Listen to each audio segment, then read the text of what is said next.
Hi plus 2 students. So இன்னைக்கு thermodynamic principle of metallurgy பார்க்க போகிறோம். ஸோ நம்ம ஆல்ரெடி டிஸ்கஸ் பண்ணோம் the extraction of metal from their oxides. இப்போ மெட்டல் அதோட ஆக்சைடாக இருக்கும். இப்போ அயான் எடுத்துக்கிட்டிங்கன்னா அயான் ஆக்சைடு, அலுமினியம்னா அலுமினியம் ஆக்சைடு. ஸோ அந்த ஆக்சைட்லேருந்து அலுமினியத்தையோ அயானையோ நம்ம எக்ஸ்ட்ராக்டை பிரித்து எடுக்கணும். Can be carried out using different reducing agent. நிறைய ரெடியூசிங் ஏஜெண்ட் பார்த்தோம். நம்ம அந்த ரெடியூசிங் ஏஜெண்ட் மூலியமாக பிரித்து எடுக்கலாம். ஆனால் இங்கே ஒரு ரிடக்ஷன் ஆஃப் மெட்டல் ஆக்சைடு கொடுத்துருக்காங்க. மெட்டலை எம்முன்னும் ஆக்சைடு ஓன்னு எடுத்திருக்காங்க. இந்த மெட்டல் நம்பர்ஸ் 1 இருக்கலாம், 2 இருக்கலாம், மேபி. ஸோ அதை நம்ம எக்ஸ்ன்னு எடுத்துக்கலாம். அதேமாரி ஆக்சைட்ஸ் 1, 2, 3ன்னு என்ன நம்பர் வேணாலும் இருக்கலாம். அதை ஒயின்னு எடுத்துக்கணும். எடுத்துட்டோம் அப்படின்னா அதோட ரியாக்ஷன் கீழே கொடுத்துருக்காங்க பாருங்கள். இப்போ மெட்டல் ஆக்சைடு சாலிடில் இருக்குது. So metal solid oxygen case அப்படி பிரிஞ்சு வந்துடும். இதான் ரிடக்ஷன். ரிடக்ஷன் அப்படின்னாலே ரிமூவல் ஆஃப் ஆக்சிஜன் தான். ஸோ கொடுத்துருக்கிற மெட்டல் ஆக்சைடில் இங்கே என்ன செஞ்சுருக்காங்க, ஆக்சிஜனை ரிமூவ் பண்ணியிருக்காங்க. ஸோ இங்கே ரெண்டுத்துலேயுமே 2/y காமன் தான். இதுலேயும் 2/y 2/y. மெட்டல் வரும்போது எக்ஸ் என்ன செஞ்சுக்கணும், சேர்த்துக்கணும். ஸோ இந்த reaction carried out with carbon. So metal ஆக்சைடில் இருந்து மெட்டலை பிரித்து எடுக்கிறது கார்பனை வச்சு பண்ணலாம். இன்கேஸ் கார்பனை நம்ம ரெடியூசிங் ஏஜெண்ட்டாக யூஸ் பண்ணலாம்.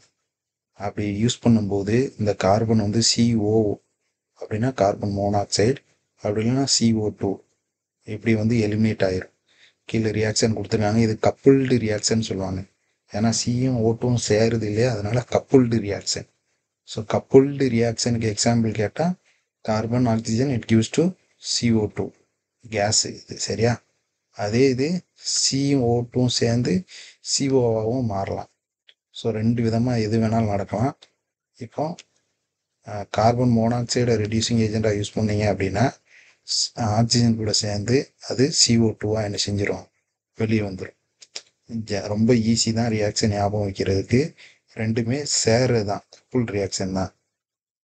இப்போ இந்த சூட்டபிள் ரெடியூசிங் ஏஜெண்ட்டை செலக்ட் பண்ணுறது தெர்மோடைனமிக் கன்சிடரேஷனை வச்சு தான். ஸோ தெர்மோடைனமிக் கன்சிடரேஷனை என்னன்னு பார்க்கலாம். நமக்கு தெரியும் ஸ்பான்டேனியஸ் ரியாக்ஷன்.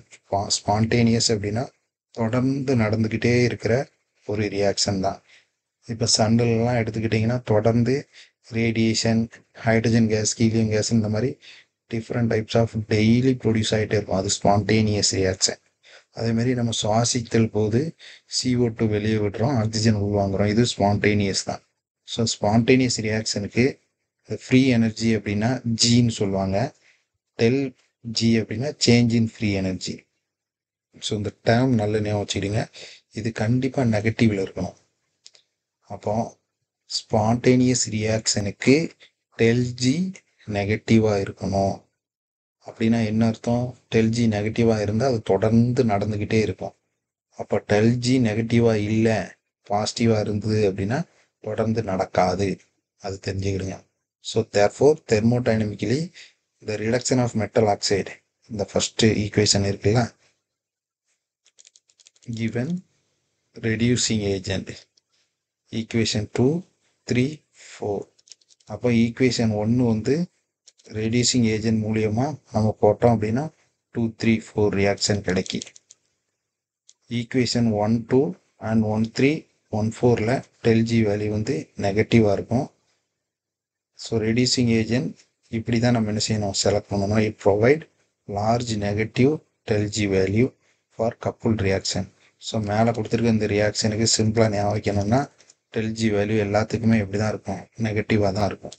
சரி, இப்போ அடுத்த ஒரு இம்பார்ட்டண்டான டாபிக் எலிகாம் டயக்ராம். இந்த எலிகாம் டயக்ராமில் நீங்கள் நார்மலாக கிராஃப் வச்சு இதை என்ன செய்யலாம், வரைஞ்சி பார்க்கலாம். ஆனால் இதில் எல்லாரும் என்ன விஷயம் அப்படின்னா இதை புரிஞ்சுக்கணும். இந்த கிராஃபில் என்னென்ன கான்செப்ட் இருக்குது அப்படின்னு. இது எக்ஸாக்சிஸில் டெம்பரேச்சர் எடுத்திருக்காங்க. ஸோ 200 எடுத்திருக்காங்க டெம்பரேச்சர் இன் டிகிரி செல்சியஸ். அது இது ஒய் ஆக்சிஸில் del G zero. So Gibbs free எனர்ஜின்னு சொல்லுவாங்க. ஸோ இதோட வேல்யூ RTLNP அப்படின்னு சொல்லுவாங்க. இதோட unit kilojoule per mole, kilojoule per mole. So இந்த ரியாக்ஷன்லாம் பார்த்தீங்க அப்படின்னா மெட்டல்ஸ் என்னெல்லாம் இருக்குன்னு பாருங்க.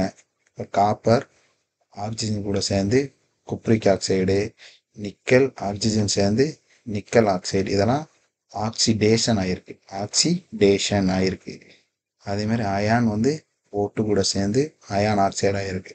ஸோ இது எல்லாமே வந்து ஆக்சிடேஷன். அப்போ நீங்கள் இந்த டெம்பரேச்சரில் கொண்டு போனீங்க அப்படின்னா இந்த டெம்பரேச்சர் கீழே பார்க்கணும், ஆக்சிடேஷன் நடக்கும். ரிடக்ஷன் நடக்கணும் அப்படின்னா அந்த டெம்பரேச்சரை என்ன பண்ணணும் அப்படிங்கிறத பார்க்கணும். ரியாக்ஷனில் கொடுத்துருக்கிறது என்னென்ன நடக்கு அப்படிங்கிறத பாருங்கள். சரிங்களா? இந்த இடத்துல எம்ஜிலாம் ஆக்சிஜன் கூட சேர்ந்து எம்ஜிஓ ஆயிருக்கு. இப்போ என்ன அர்த்தம்? இந்த இடத்துக்கு நேராக இந்த ரியாக்ஷனை பார்த்தீங்கன்னா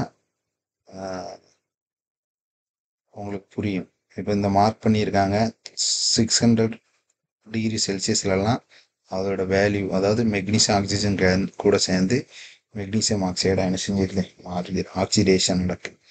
அதேமாதிரி கால்சியம் வந்து கால்சியம் கர்வை பாருங்கள், அந்த ஸ்லோப், அந்த கோடு இருக்குல்லையா, அந்த கோடை பார்த்தீங்கன்னா உங்களுக்கு தெரியும். கால்சியம் ஆக்சிஜன் கூட சேர்ந்து கால்சியம் ஆக்சைடாக என்ன செய்யுது, மாறுது. ஸோ இந்த எலிகான் டயக்ராமில் இருந்து கிப்ஸ் ஃப்ரீ எனர்ஜின்னு சொல்கிறோம் இல்லையா, டெல்ஜி, அதை எக்ஸ்பிரஷன் மூலிமா சொல்லலாம். Del G equal to del H minus T del S. So இது நல்லா ஞாபகம் வச்சுக்கிடுங்க. Del G equal to del H minus T del S. இதில் டெல் ஹெச் அப்படிங்கிறது என்தால்பி சேஞ்ச். என்தால்பி அப்படி இதில் என்தால்பி அப்படிங்கிறது ரெப்ரசன்ட் ஹீட் எனர்ஜி தான் ரெப்ரசன்ட் பண்ணுது. இப்போ டெல் ஹெச் வந்து சேஞ்ச் ஆச்சுன்னு வைங்களேன், நம்ம சொல்லிட்டோம் ஹைச் என்தால்பி அப்படிங்கிறது ஹீட் எனர்ஜி. இப்போ இது சேஞ்ச் ஆச்சு அப்படின்னா, சேஞ்ச் ஏன் ஆகுது? Energy difference between product and reactant. So நமக்கு ஒரு ரியாக்டன்ட் சேர்ந்து தான் ப்ராடக்ட் வரும். இந்த ரியாக்டன்ட்டுக்கும் ப்ராடக்ட்டுக்கும் எனர்ஜி டிஃப்ரெண்ட்டாக இருந்தது அப்படின்னா அதுதான் டெல் ஹெச். இப்போ எடுத்துக்காட்டுக்கு எக்ஸோதெர்மிக் ரியாக்ஷனில் எனர்ஜி ரிலீஸ் ஆகும், சுடும். நீங்கள் வந்து ஒரு சப்ஸ்டன்ஸ் எடுத்து சால்வனில் கரைச்சிங்க அப்படின்னா ஹீட் எதுவுமே நீங்கள் அப்ளை பண்ணலைன்னா கூட ஹீட் ஆட்டோமேட்டிக்காகவே ரிலீஸ் ஆகும். அந்த டயத்தில் டெல்ஹெச்சோட வேல்யூ நெகட்டிவாக இருக்குது. ஸோ எக்ஸோதெர்மிக் ரியாக்ஷனுக்கு டெல்ஹெச் வந்து நெகட்டிவ். எண்டோதெர்மிக் அப்படின்னா ஒரு சால்வெண்ட்டு, இப்போ எடுத்துக்காட்டுக்கு வாட்டர் இருக்குது, வாட்டரில் குளுக்கோஸை போட்டிங்கன்னா கூல் ஆகும். அந்த சுற்றி வந்து நமக்கு தெரியும் கூலாக இருக்கும். ஸோ அது எண்டோதெர்மிக். அதில் டெல்ஹெச் வந்து பாசிட்டிவாக இருக்கும். அப்போ தெர்மிக்கில் அதோட சைன் வந்து பாசிட்டிவாகவும் எக்ஸோதெர்மிக்கில் நெகட்டிவாகவும் இருக்கும். ஸோ என்தால்பியை பற்றி இது ஒரு ஜென்ரல் ஐடியா. நெக்ஸ்ட்டு, ஸோ இதில் டெல்ஹெச் அப்படிங்கிறது ஹீட் எனர்ஜி, அதாவது என்தால்பி அப்படின்னால ஹீட் எனர்ஜி. இந்த ஹீட் எனர்ஜியை சேஞ்சை தான் நம்ம என்ன சொல்லுவோம், டெல்ஹெச்னு சொல்லுவோம். ஸோ இந்த டெம்பரேச்சர் வந்து கெல்வின் ஆகும் எடுத்துக்கணும். அடுத்தது டெல்எஸ் அப்படின்னா என்ட்ரோபின்னு சொல்லுவாங்க. டெல்எஸ் அப்படின்னா என்னன்னு சொல்லி தெரியணும். எஸ்னா ஸ்டேட், டெல்எஸ் இருக்குல்ல, எஸ்னா ஸ்டேட்டு, டெல்லுங்கிறது சேஞ்ச். ஸோ என்ட்ரோபி வந்து measurement of disorder of the system. Red கலரில் இருக்கு. Entropy is the measurement of disorder of the system. இப்போ சாலிடில் வந்து ரொம்ப லீஸ்டாக இருக்குது, லிக்யூடில் வந்து லெஸ்ஸாக இருக்குது, கேஸில் வந்து மோராக இருக்குது. அந்த விஷயத்த தெரிஞ்சுக்கிடுங்க. அப்போ இருக்கிறதுல என்ட்ரோபி கேஸுக்கு தான் அதிகமாக இருக்கும். என்ட்ரோபி அப்படின்னாலே it is the measurement of disorder. அப்போ கேஸில் தான் டிஸார்டர் அதிகமாக இருக்கும், லிக்யூடில் கேஸை விட கம்மியாக இருக்கும், சாலிடில் அதை விட கம்மியாக இருக்கும். அதுதான். ஸோ டிஸார்டர் ஞாபகம் வச்சுக்கிடுங்க. டெல்எஸ் அப்படிங்கிறது it is a measurement of disorder. Heat energy இது state, measurement of disorder of the system. ஒரு சிஸ்டத்தோடைய டிஸார்டர் அப்படின்னா ஒழுங்கின்மையை மெஷர் பண்ணுறது தான் என்ட்ரோபி. சரிங்களா? ஸோ நமக்கு டெல்ஹெச்னு என்னன்னு சொல்லியாச்சு, நெக்ஸ்ட்டு டெல்எஸ்ன்னு சொல்லியாச்சு. இப்போ ஈக்குலிபிரியம் ப்ராசஸ் அப்படின்னா ரியாக்டண்ட்டு ப்ராடக்ட் ஆகும், திரும்ப ப்ராடக்ட்டு ரியாக்டண்ட் ஆகும். இதுதான் வந்து ஈக்குலிபிரியம் சொல்லுவாங்க. இதில் del G energy keeps free energy can be calculated using equilibrium constant. So இதை வந்து ஈக்லிபிரியம் கான்ஸ்டண்ட்டை வச்சு நம்ம del G0 கண்டுபிடிக்கலாம். இதை நீங்கள் பைகாட் பண்ணி தான் ஆகணும். del G0 equal to minus RT L N K P லேன் கேபின்னு சொல்லுவாங்க. ஸோ இந்த ரெண்டு ஃபார்முலா வந்து கண்டிப்பாக நீங்கள் தெரிஞ்சுக்கணும். ஸோ del G அப்படிங்கிறது del ஹெச்லேருந்து டி del எஸ்ஸை நம்ம என்ன செய்யணும் சப் பண்ணி கிடச்சா del G கிடைக்கும். del G0 அப்படிங்கிறது மைனஸ் ஆர்டிஎல்என் கேபி. ஸோ இந்த ஹெராண்ட் எலிகாம் வந்து இந்த ரிலேஷன்ஷிப்பை யூஸ் பண்ணி தான் del G0 வேல்யூவை various temperature of reduction of metal oxide by treating reduction as an equilibrium process. அப்படின்னா எலிகாம் வந்து இந்த relationship del G0 equal to minus R T L N K இந்த ரிலேஷன்ஷிப் வச்சு தான் அந்த வேல்யூவை டிஃபைன் பண்ணுறாரு. அவர் வந்து ஒரு கிராஃப் பிளாட் பண்ணுறாரு. கன்சிடர் டெம்பரேச்சர் வந்து எக்ஸாக்சிஸ்லையும் டெம்பரேச்சரை எக்ஸாக்சிஸ்லையும் standard free energy for the formation of metal oxide. So metal oxide உருவாகிறத ஒய் ஆக்சிஸ்லையும் வச்சு ஒரு கிராஃபை வரைகிறாரு. இந்த ரிசல்டன் பிளாட் கிடைக்கிற பிளாட் வந்து ஸ்ட்ரெயிட் லைனாக இருக்குது. டெல்லஸ் ஸ்லோப் இருக்கு இல்லையா, அது வந்து ஸ்லோப் அப்படின்னு எடுத்துக்குதாங்க டெல்லஸு. டெல்கேச்சு ஒய்யை வந்து ஒய்யில் இன்டர்செப்டை வந்து டெல்கேச்சின்னு எடுத்துக்கிறாங்க. இந்த கிராஃபிக்கல் ரெப்ரசன்டேஷன் வந்து variation of standard Gibbs free energy of a reaction for formation of various metal oxide with temperature is called Ellingham diagram.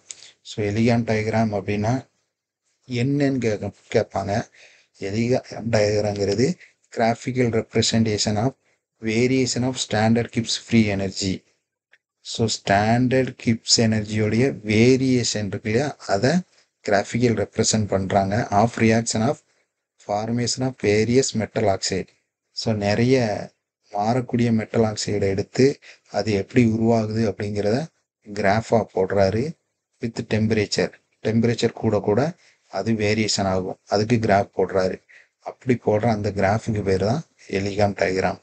So இந்த எலிகாம் டயக்ராமில் என்னென்ன அப்சர்வ் பண்ணலாம் பாருங்கள்.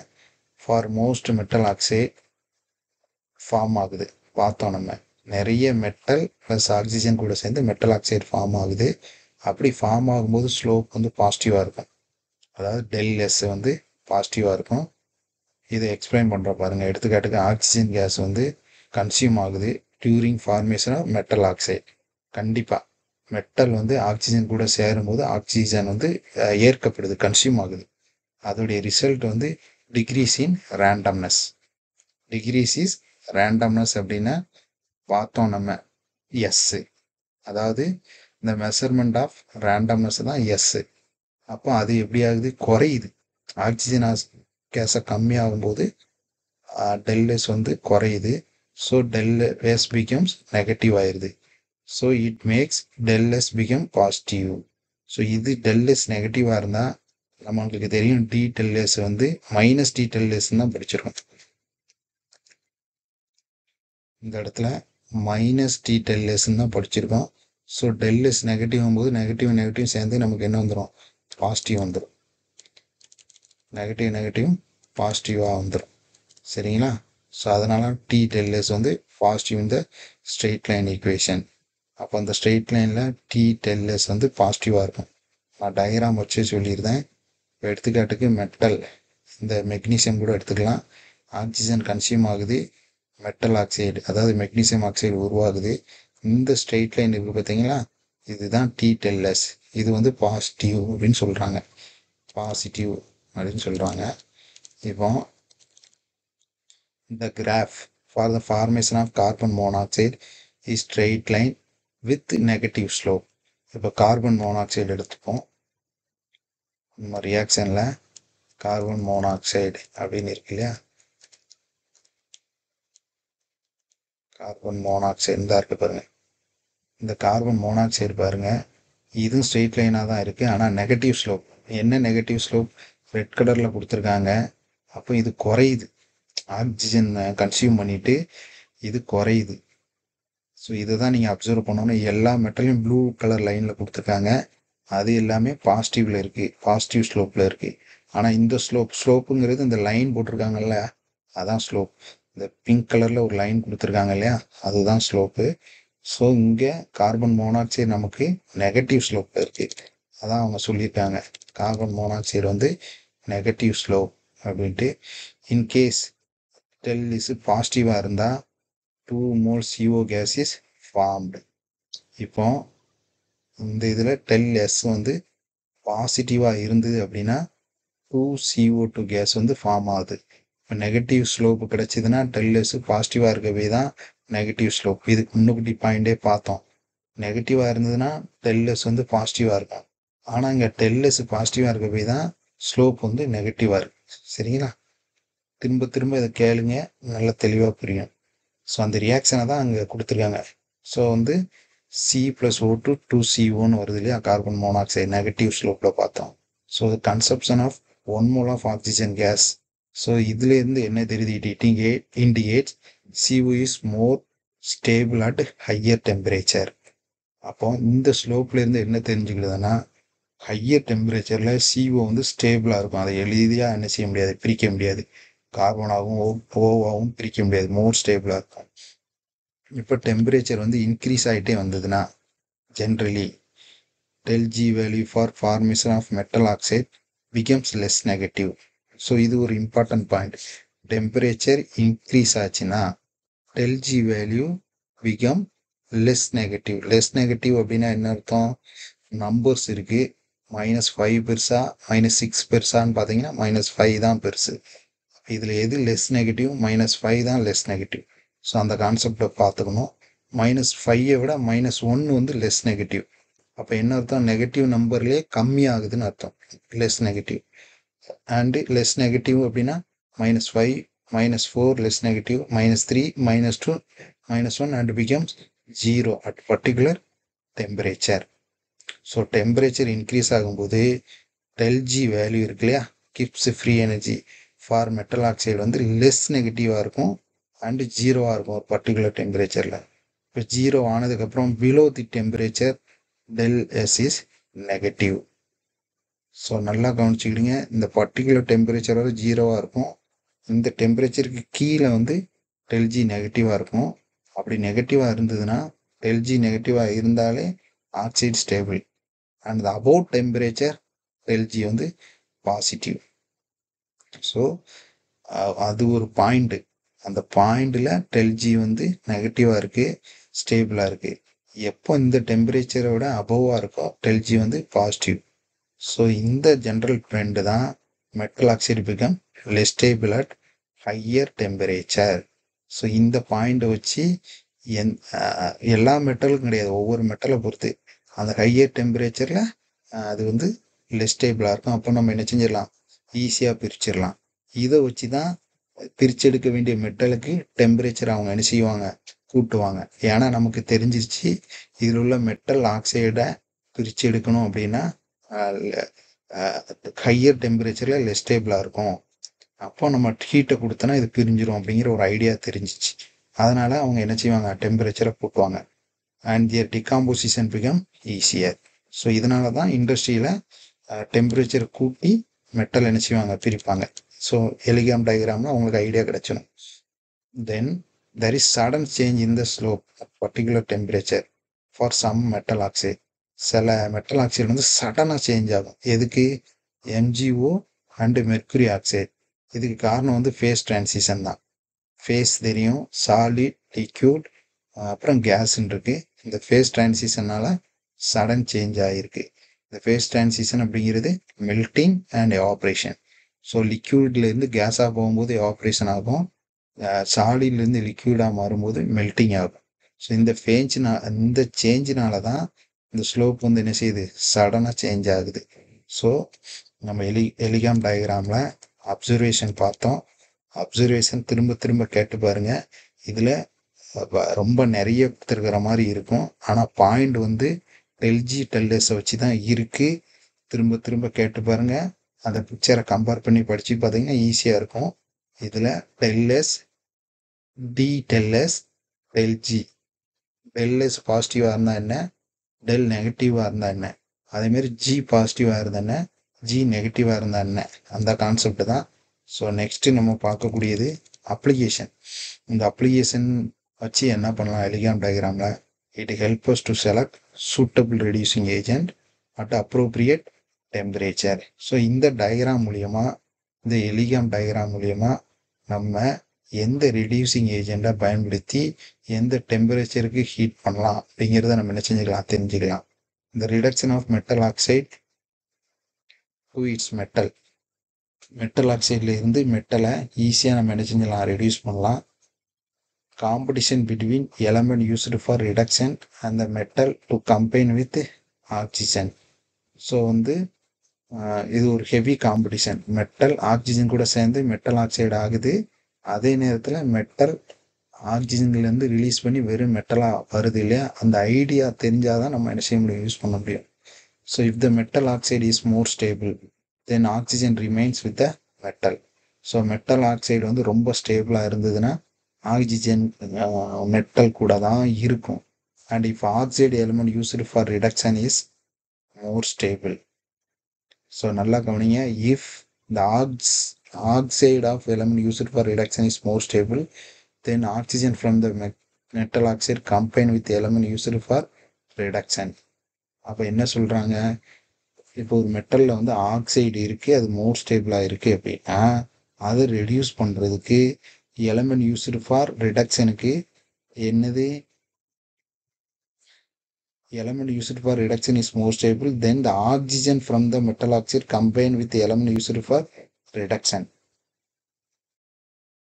தெளிவாக புரியணும் அப்படின்னா, ரிடக்ஷனுக்கு யூஸ் பண்ணுற எலமெண்ட்ல ஆக்சைடு இருந்தது அப்படின்னா நம்ம பிரிச்சறியக்கூடிய மெட்டல் ஆக்சைடு கூட அது என்ன செஞ்சிடும், சேர்ந்துடும். அதுதான் அதில் புரிஞ்சிக்க வேண்டியது.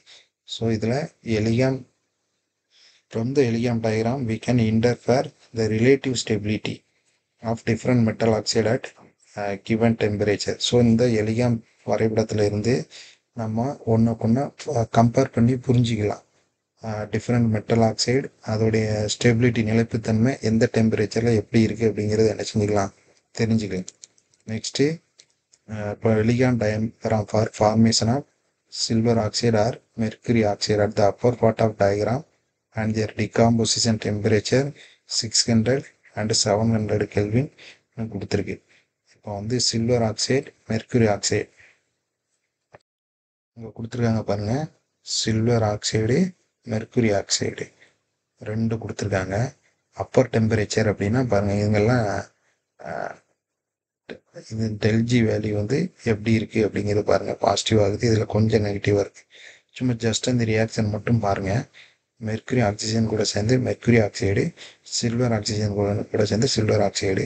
ஆனால் இந்த கரெக்டாக இந்த இன்ஸ்டெபிலிட்டியை பாருங்கள், இது ஸ்ட்ரெயிட்டாக போகுது. இப்போ நமக்கு பாயிண்ட் பார்க்கும்போது புரியும்.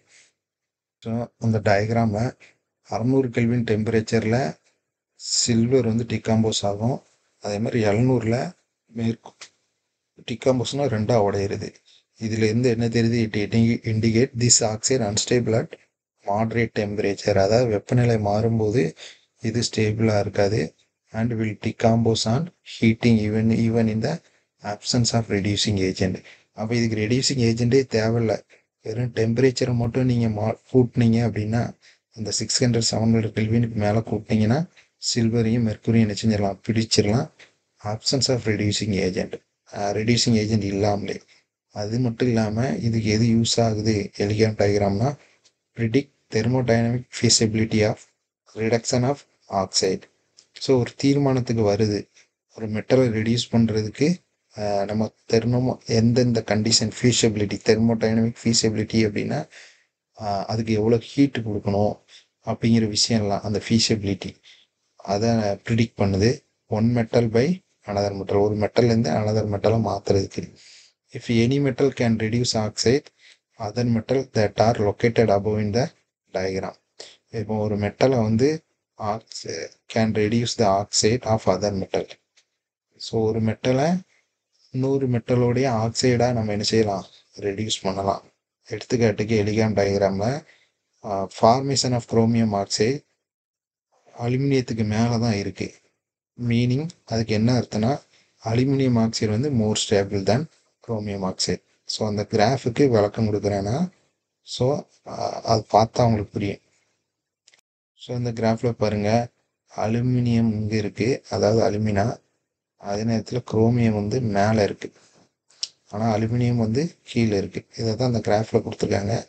இது மூலிமா நம்ம என்ன செஞ்சலாம் பார்க்கலாம். கிராஃபில் கொடுத்துருக்காங்க, இது மூலியமா பார்க்கலாம் இதில் என்ன பாயிண்ட் சொல்ல வராங்க அப்படின்னு பார்க்கலாம். இப்போ அதில் அலுமினியம் தான் மோர் ஸ்டேபிள் தென் குரோமியம். கீழே இருக்கனால குரோமியத்தோட அலுமினியம் தான் ரொம்ப stable. Hence aluminium can be used reducing agent for the reduction of chromium oxide. அப்போ என்ன தெரியுது, நீங்கள் அலுமினியத்தை எடுத்து குரோமியம் பண்ண வேண்டிய இடத்துல, குரோமியம் பிரித்து எடுக்க வேண்டிய இடத்துல அங்கே ரெடியூசிங் ஏஜெண்டாக அந்த அலுமினியத்தை என்ன செய்யலாம், யூஸ் பண்ணலாம். ஆனால் it cannot be used reduce the oxide of magnesium and calcium which occupy lower position than aluminium oxide. பார்த்தீங்களா, உங்களுக்கு புரியும்னு நினைக்கிறேன். அலுமினியம் ஆக்சைடுக்கு கீழே இருக்குது எது, மெக்னீசியமும் கால்சியமும்.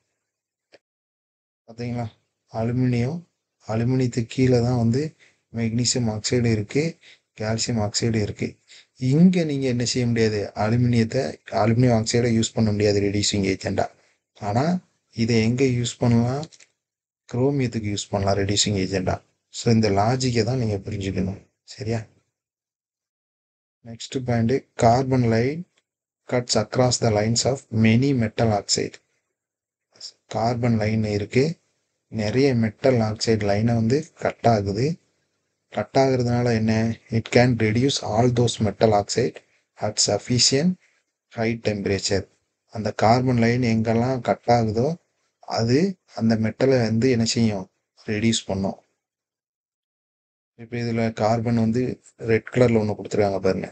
ஸோ இதில் கட் ஆகிற எல்லா மெட்டல், இதில் நிக்கல் கட் ஆகுது, அயான் கட் ஆகுது, ஜிங்கு, குரோமியம், மேக்னீசியம் கட் ஆகலை, குரோமியம் கட் ஆகுது, காப்பர்லாம் கட் ஆகுது.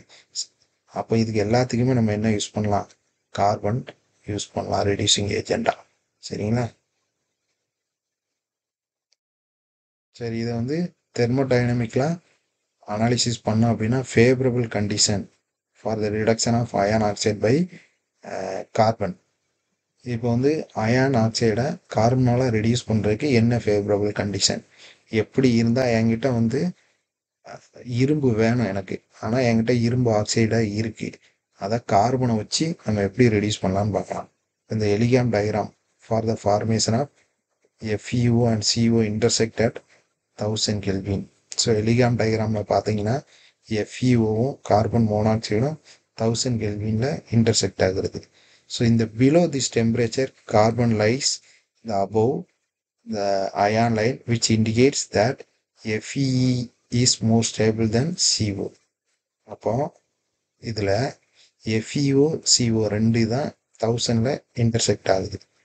இதில் இருந்து பார்க்கணும், இதில் பிலோ லைன் அபோவ் லைன் ரெண்டு கான்செப்ட் இருக்குது. இந்த carbon lies above the ion line, அப்போ அயான் லைனுக்கு மேலே லை ஆகுது.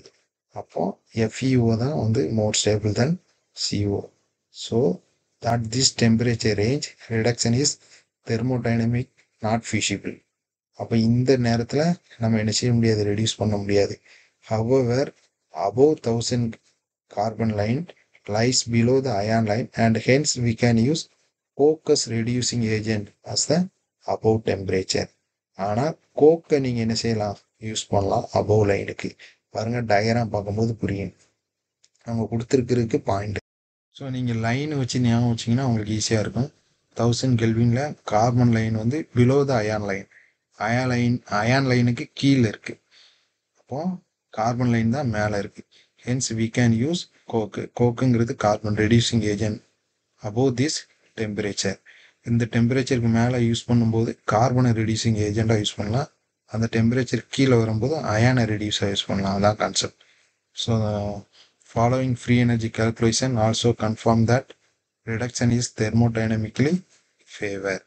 So எலிகாம் டயக்ராமில் at 1500 டிகிரி கெல்வினில் பார்த்தீங்கன்னா அயன் ஆக்சிஜன் சேர்ந்து அயான் ஆக்சைடாக வருது. ஸோ இதோட டெல்ஜி -350 இருக்குது. அதே இது கார்பன் அதோட டெல்ஜி வேல்யூ வந்து -480 இருக்குது. ஸோ இந்த ரியாக்ஷனை ரிவர்ஸ் ரியாக்ஷன் அப்படின்னா பின்னாடி நடந்தது அப்படின்னா அதோட அயான் வந்து அயான் ஆக்சைடு வந்து அயானாக ரெடியூஸ் ஆகுது. இப்போ -டெல்ஜி வந்து +350 இருக்குது. அதான் பாசிட்டிவாக இருக்குது ஃப்ரீ எனர்ஜி. ஸோ இந்த கப்புள் ரியாக்ஷன் 2, 3 கப்புள் பண்ணி எழுதியிருக்காங்க பாருங்கள், அயான் ஆக்சைடையும் கார்பனையும். ஸோ டெல்ஜி வந்து நெகட்டிவ். அப்போ என்ன அர்த்தம், 1500 டிகிரி செல்சியஸில் நம்ம கார்பனை ரெடியூசிங் ஏஜெண்டாக யூஸ் பண்ணால் நமக்கு வந்து நெகட்டிவ் வருது. அப்போ தான் இதுலேருந்து ஒரு ஐடியா வருது, 1500க்கு மேலே போகும்போது அயானை தான் நம்ம கார்பனை ரெடியூசிங் ஏஜெண்டாக யூஸ் பண்ணலாம் அப்படின்ட்டு. So the standard free energy change reduction 1 mole -65. சரிங்களா, ஏன்னா 2 அயான் இருக்கிறதுனால /2 போட்டிருக்காங்க. ஸோ -65 1 வேர்டில் கேட்கலாம். அடுத்தது லிமிட்டேஷன், எலிகான் டயக்ராமுடைய லிமிட்டேஷன். இது வந்து கன்ஸ்ட்ரக்ட் பேஸ்ட் ஒன்லி தெர்மோடைனமிக்கு தான் தெர்மோடைனமிக் கன்சிடரேஷன். அந்த ΔH ஹீட்டு, அப்புறம் ΔS என்ட்ரோபி என்தால்பி, இது ரெண்டையும் தான் கன்சிடர் பண்ணோம். ஆனால் it give information about thermodynamic feasibility of a reaction. எந்த ரியாக்ஷன்லாம் ஒன்றா சேரும் அப்படிங்கிற இன்ஃபர்மேஷனை தருது. It does not tell anything about the rate of reaction. So limitation குறைபாடுகள் வந்து பார்த்திங்கன்னா இந்த ரியாக்ஷன் ஃபாஸ்ட்டாக நடக்குமா ஸ்லோவாக நடக்குமா அப்படிங்கிறத சொல்லலை.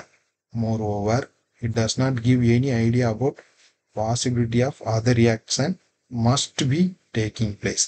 அது மட்டும் இல்லாமல் வேறு எது ரியாக்ஷன் நடக்குமா அப்படிங்கிறதையும் சொல்லலை.